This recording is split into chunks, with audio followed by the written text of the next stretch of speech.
ಮಮ್ಮ ಊಟಕ್ಕೇನು ಹೊಟ್ಟೆ ತುಂಬಾ ಹಸಿತಾ ಇದೆ. ಪುಳಿಯೋಗರೆ ಮಾಡಿದೀನಿ ನಿಂಗೆ ಅಂತ ನಾನೇ ಕರಿಯೋಳಿದ್ದೆ. ಹೋಗಿ ಕೂತ್ಕೊ ಬಡಿಸ್ತೀನಿ. ಹಾ ಸರಿ. ಮಮ್ಮ ತುಂಬಾ ಹೊಟ್ಟೆ ಹಸಿತಾ ಇದೆ, ಏನು ಊಟ? ಯಾವಾಗ ನೋಡಿದ್ರು ಊಟ ಊಟ ಊಟ. ಅಲ್ಲಿ ಉಪ್ಪಿಟ್ಟಿದ್ದೀನಿ, ಮುಕ್ಕೋಗು. ಉಪ್ಪಿಟ್ಟ? ಮತ್ತಿಲ್ಲ ತಿಂತೀನಿ.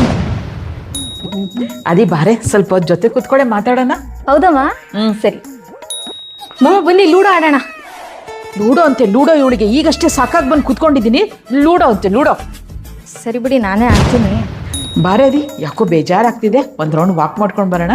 ಹೌದಮ್ಮ, ತಡೀರಿ ಬಂದೆ, ಹೂಡಿ ಹಾಕೊಂಡ್ ಬರ್ತೀನಿ, ಆಚೆ ಚಳಿ ಇದೆ. ಮಮ್ಮ ವೆದರ್ ಎಷ್ಟು ಚೆನ್ನಾಗಿದೆ, ಬನ್ನಿಮ್ಮ ವಾಕಿಂಗ್ ಹೋಗೋಣ. ವಾಕಿಂಗ್ ಅಂತೆ? ವಾಕಿಂಗು ಕೆಲಸ ಯಾರು ನಿಮ್ಮ ಅಪ್ಪ ಮಾಡ್ತಾರಾ? ಬೇಕಾದಷ್ಟು ಕೆಲಸ ಬಿದ್ದಿದೆ, ಹೋಗಿ ಮಾಡೋ. ಸರಿ. ಮಮ್ಮ ಒಂದು 100 ರೂಪೀಸ್ ಕೊಡಿ ಮಮ್ಮ, ನನ್ನ ಫ್ರೆಂಡ್ ಪಾನಿಪುರಿ ತಿನ್ನಕ್ಕೆ ಹೋಗ್ತಾ ಇದ್ದಾಳೆ, ನಾನು ತಿನ್ಕೊಂಡ್ಬಿಡ್ತೀನಿ. ಸರಿ, ಹೋಗಿ ಪರ್ಸಲ್ ತಗೋ. ಮಮ್ಮ ನನ್ನ ಫ್ರೆಂಡ್ಸ್ ಎಲ್ಲ ಆಚೆ ಪಾನಿಪುರಿ ತಿನ್ನಕ್ಕೆ ಹೋಗ್ತಾ ಇದ್ದಾರೆ, ನಾನು ತಿನ್ಕೊಂಡ್ಬರ್ತೀನಿ. ಒಂದು 100 ರೂಪಾಯಿ ಕೊಡಿಮ್ಮ. ಪಾಪ ಪಾನಿಪುರಿಗೆ ಯಾಕೆ ತಿಂತೀಯಾ? ನಮಗೆ ತಿನ್ಬಿಡು.